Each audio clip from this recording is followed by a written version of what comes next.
Nous sommes avec le docteur Jean-Marc Santerre, médecin hygiéniste au CHR de la Citadelle, et nous allons parler de coronavirus. Je suis un cas suspect si je reviens d'une région qui a été considérée comme à risque.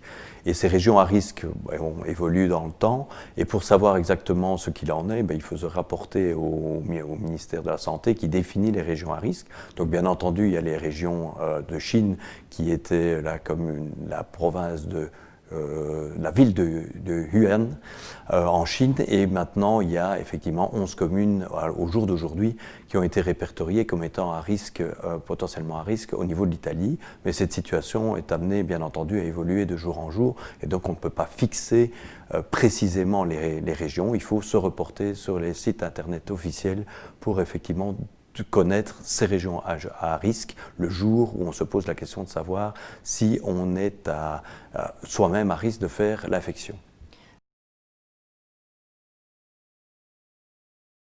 Bien entendu.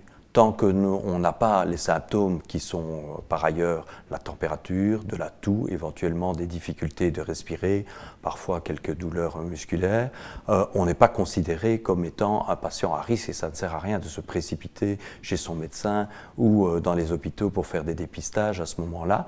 On ne prendra en considération d'ailleurs le patient qu'effectivement s'il présente des symptômes de type grippaux, sachant que pour l'instant, aujourd'hui, la grippe continue à circuler, même si elle est en déclin dans notre province, et donc il faudra faire le diagnostic différentiel avec la grippe qui restera le pathogène le plus probable dans les quelques semaines à venir.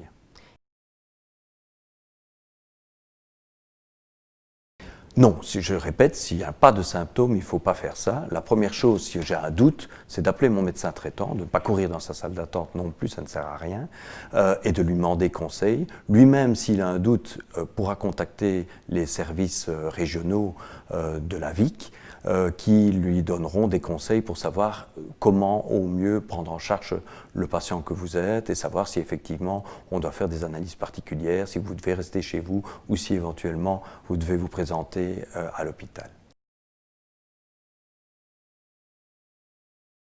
Oui, bien sûr, on n'a pas attendu que l'évolution de l'épidémie pour prendre des mesures. Ça fait déjà des semaines que nous préparons un risque potentiel pour les patients de l'hôpital. Et donc, il y a des réunions de crise qui ont déjà été organisées avec la direction, avec toutes les directions, avec tous les services concernés. Nous avons des procédures pour prendre en charge au mieux, effectivement, tous les patients qui pourraient se présenter et qui présenteraient réellement, effectivement, un risque d'infection. Il n'y a aucune raison de porter un masque pour se protéger de quoi d'ailleurs on ne sait pas très bien. De toute façon, le masque n'a qu'une efficacité, je vais dire, relativement limitée. Si on l'enlève et qu'on le retire tout le temps, on risque de se contaminer par d'autres virus comme celui de la grippe notamment.